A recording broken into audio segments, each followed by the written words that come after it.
Hey, what's up, everybody? Ralph here. So today's topic, I want to talk to you guys about the pros and cons of having a joint checking account.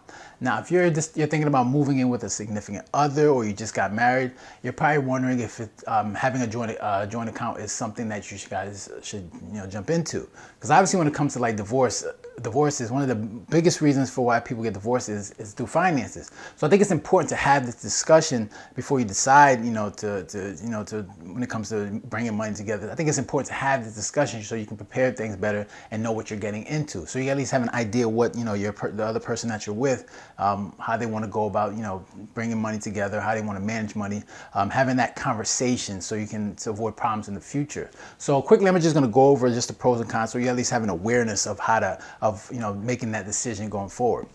So the first one is convenience. All right, I think it's important to understand,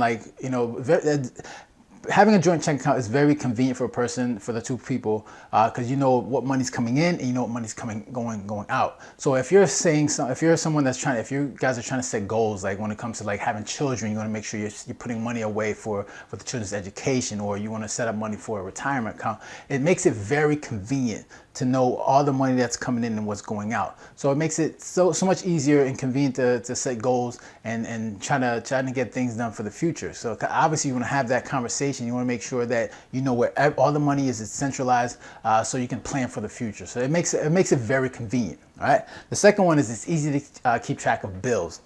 All right, so like with a single checking account, you know what bills are being paid. You don't have to question was this paid or what was it not? You know exactly just by going in your account. It makes it much more easier to just know what bills are being paid, so you don't have to forget. If you had two separate accounts, then you'd be like, all right, honey, did you pay this bill? Did you do that? With one account, obviously you know what's being paid, what bills are being paid on time, everything that's coming in. So it makes tracking bills so much more efficient. All right, and the next one is teamwork. Now, when it comes to this is important because obviously, like maybe two of the people are making different incomes. Maybe one person making less, one other person's making more. The other person can feel a little insignificant because they're not making as much. When you have both, obviously, when you're bringing both, having one checking account, then it brings ease to that other person that's not making as much money. So having one centralized account, other person feels like they can contribute. They're part of the process, and they don't have to feel like they're less of a person because they're making less money. So you're bringing it together and you're making everyone feel comfortable when it comes to the finances. And the last one is reduced fees. Obviously, when it comes to these banks, if you don't have a certain amount of income or a certain amount of money in a checking account, they have a whole bunch of fees. Okay, so when you when you have two accounts, and you have one. We have one account. You have two incomes going in one account. It helps you avoid a whole bunch of fees. So I think that's important because nobody wants to pay useless fees when it comes to these checking accounts or when it comes to the bank. So having one checking account helps you avoid that. Right? Now the cons. Right? Now these are the cons of having a joint checking account. All right. Now there's potential for fights about money.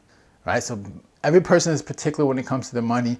People, you want to make sure, since both of you are, sharing an account, you want to make sure that you and your partner feel like you need to discuss every transaction that's going on. Like this person isn't like, okay, honey, I saw you spent this, and then like, all right, what were you doing?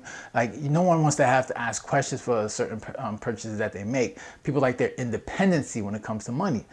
So I think it's important, like you need to understand that when you're doing that, there are potential fights about money that can eventually like get into a bigger problem and then also lead to breaking up. So I think it's important to at least understand that there is a potential for that. And if you feel like you and your partner, that it could go there depending on how you guys act when it comes to money, it's a discussion that you guys want to have before you decide to get that joint checking account. Right? Next one, it highlights different spending styles. Now this is another important factor. Like, maybe your partner likes to spend, likes to go shopping, and maybe you're a little bit more frugal. Having a joint checking account is gonna probably put some tension in between that. Right? Sometimes, you want your own money, you like to spend, you like to do a little certain things, you like to spend on, certain items, and then the other person's they're a little bit more conservative when it comes to dealing with their money. It's important to understand your partner's spending style. So if you're gonna have just a joint checking account, that could cause some issues. So you want to make sure you avoid that. You want to have the conversation and try to understand your partner, the person that you're with, and understand how does that person person spend money? Is this something that you could, deal with? Is it something you can tolerate? Because obviously the last thing anybody wants to do is want to feel like they're restricted when it comes to managing their money or dealing with their money or spending money overall. So I think it is important to have that conversation and understand that is something that could pop up, if things get pretty tight. The next one obviously is no privacy, right? Let's say you got a birthday coming up, and then they want to get a particular gift. Obviously, that person that has access to the account is going to have an idea like, oh, they went to a certain store, maybe they're getting me a gift or something. It'll be hard to surprise a person depending on what you're trying to do. Like, or say you want to do something, the husband's trying to do something for Valentine's Day with his wife, and the wife sees what's getting bought at a certain store, so they have an idea what's going on. So you got to be careful with privacy. So sometimes I think it's good to just have like different accounts, like separate accounts, like have one joint account where a lot of things are being taken care of, like when it comes to retirement, children, and then you have every person has their own separate account for like certain purchases they like to make. You give each other allowance, so you have a spending limit. So I think that's not a problem, but obviously privacy is a big issue, and you want to make sure you at least talk about that.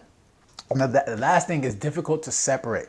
Obviously, when it comes to divorce, if you just have one account, it could get a little bit messy, depending if someone's making more money than the other. Depending on what state. Obviously, when you're going to divorce, it's going to be split in half. So if you're a person that makes a lot of money and you're a little worried about if there is a divorce that you get all your money taken away, then obviously that's going to be an issue. So because what's in that account, it's a joint account. It's half and half. So and obviously it depends on the state. I'm not a divorce lawyer, so but yeah, you want to make sure you at least understand that and know that like whatever is in that account, if you guys eventually decide to separate, then obviously half is going to be cut up and distributed based on the laws of that state. So those are the pros and cons of having a joint checking account. Hopefully you find that helpful. If you got any comments or questions, make sure to leave a comment down below, hit the like button, and do not forget to subscribe, all right? So you guys take care and have a good one. Later.